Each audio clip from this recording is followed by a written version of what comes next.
രാമൻ ഇനി പൂരപ്പറമ്പിൽ കാണില്ല, ഏറ്റെടുക്കാൻ വനം വകുപ്പ്. പൂട്ടോളി രാമൻ എന്ന അമൃതപുരി രാമനെ വനം വകുപ്പ് ഏറ്റെടുക്കും.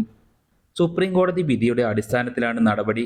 വർഷങ്ങളായി ഉടമസ്ഥ തർക്കത്തിൽ നിൽക്കുന്ന രാമനെ കോടതി ഉത്തരവ് ലംഘിച്ച് സാമ്പത്തിക ലാഭമുണ്ടാക്കും വിധം ഉത്സവ പരിപാടികളിലും മറ്റും പങ്കെടുപ്പിച്ചത് ചോദ്യം ചെയ്ത് സമർപ്പിച്ച ഹർജിയിലാണ് നിർണായക ഉത്തരവ്. ഉടമസ്ഥാവകാശത്തിൽ അന്തിമ വിധി വരും വരെ രാമനെ വനം വകുപ്പിന്റെ സംരക്ഷണയിൽ നിർത്തണമെന്നാണ് സുപ്രീം കോടതിയുടെ ഉത്തരവ്. ഈ കാലയളവിൽ രാമന്റെ എല്ലാവിധ പരിപാലന ചെലവും സംരക്ഷണവും സംസ്ഥാന സർക്കാർ ഏറ്റെടുക്കണം. വർഷങ്ങളായി നീണ്ടു നിൽക്കുന്ന ഉടമസ്ഥാവകാശ തർക്കം ഇപ്പോൾ സുപ്രീം കോടതിയുടെ പരിഗണനയിലാണ്. ആൻഡമാനിൽ നിന്നും കേരളത്തിലെത്തിയ മധു എന്ന കൊമ്പനെ 2001 സെപ്റ്റംബർ മാസം 12-ാം തീയതി KV സദാനന്ദൻ എന്ന വ്യക്തിയാണ് അമൃതാനന്ദമയി മഠത്തിന് നൽകിയത്.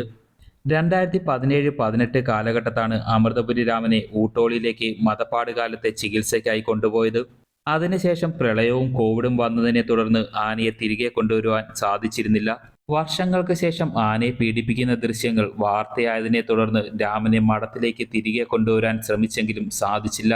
തുടർന്നാണ് നിയമ നടപടി ആരംഭിച്ചതെന്നാണ് മഠത്തിന്റെ വാദം.